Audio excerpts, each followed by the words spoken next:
TDP బీజేపీతో పొత్తులతో పవన్ కళ్యాణ్ బిజీగా ఉంటే అధినేత పోటీపై జనసేనలో మాత్రం గందరగోళం నెలకొంది. పవన్ ఎక్కడి నుంచి పోటీ చేస్తారో తెలియక క్యాడర్ సతమతమవుతోంది. పవన్ ఎమ్మెల్యేగా పోటీ చేస్తారా లేదంటే ఎంపీగా పోటీ చేస్తారా తెలియని అయోమయంలో ఉన్నారు జన సైనికులు. ఓసారి ఎమ్మెల్యేగా పోటీ, మరోసారి ఎంపీగా పోటీ అని రోజుకో నియోజకవర్గం తెరపైకి రావడంతో జనసేన కార్యకర్తలు కన్ఫ్యూజన్లో పడిపోయారు. ఎన్నికలు సమీపిస్తున్నా పవన్లో క్లారిటీ లేకపోవడంపై అసంతృప్తి. మరోవైపు ఎంపీగా నాగబాబుకు పవన్ హ్యాండ్ ఇవ్వడం పైన పార్టీలో చర్చ జరుగుతున్నట్టుగా తెలుస్తోంది.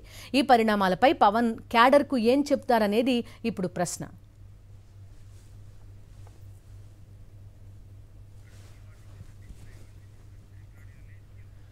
పూర్తి డీటెయిల్స్ అందిస్తారు మా కరెస్పాండెంట్ సతీష్. పవన్ ఎక్కడ పోటీ చేయబోతున్నారు అనే అంశం పైన ప్రస్తుతం సతీష్ చెప్పండి. పవన్ ఎక్కడి నుంచి పోటీ చేయబోతున్నారు, ఎంపీగానా ఎమ్మెల్యేగానా అనే క్వశ్చన్ మార్క్. ఎన్నికలు దగ్గరకు వచ్చేస్తున్నాయి. క్యాడర్ మాత్రమే కాదు, ఒక పార్టీకి అధ్యక్షుడై ఉండి తన సొంత సీటు పైన క్లారిటీ లేకపోవడం, గతంలో పోటీ చేసిన చోట పరాజయం నేపథ్యంలో పవన్ కళ్యాణ్ వైఖరిని ఎట్లా చూడొచ్చు?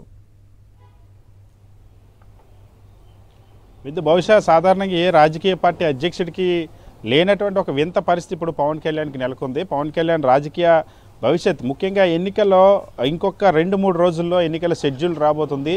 ఈ రోజుకి పవన్ కళ్యాణ్ ఎక్కడ పోటీ చేస్తారో తెలియదు. ఎమ్మెల్యేగా పోటీ చేస్తారా, ఎంపీగా పోటీ చేస్తారా తెలియనటువంటి గందరగోళం. అసలు పోటీలో ఉంటారా లేదన్నటువంటి గందరగోళం కూడా నెలకొంది. ఇది జనసేన పార్టీ నాయకుల్ని, జనసేన పార్టీ క్యాడర్కే అంతు చిక్కినటువంటి ఒక ప్రశ్నగా మారినటువంటి పరిస్థితి ఉంది. సో మొన్నటి వరకు కూడా పవన్ కళ్యాణ్ ఎమ్మెల్యేగా పోటీ చేస్తానని చెప్తూ వచ్చారు.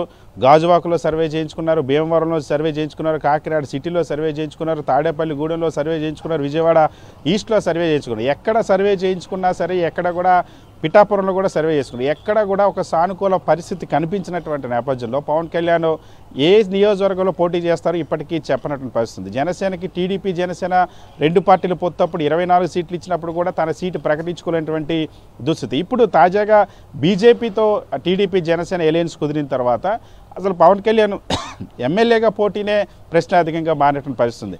ఇప్పుడు తెలుగుదేశం పార్టీ చాలా వ్యూహాత్మకంగా చంద్రబాబు నాయుడు, ఎందుకంటే పవన్ కళ్యాణ్ రాజకీయ జీవితాన్ని పూర్తిగా తన చెప్పు చేతుల్లో నడిపిస్తూ తన చేతిలో కీలుబొమ్మగా పవన్ కళ్యాణ్ని ఆపరేట్ చేస్తున్నటువంటి చంద్రబాబు నాయుడు పవన్ కళ్యాణ్ అసలు అసెంబ్లీలోనే లేకుండా, లేకపోతే అసలు అసెంబ్లీ ఎన్నికలు బరిలోనే లేకుండా చేయాలని ఒక స్ట్రాటజీని బీజేపీ ద్వారా ఇంప్లిమెంట్ చేస్తున్నారని ఒక చర్చ అయితే జనసేనలో జరుగుతుంది.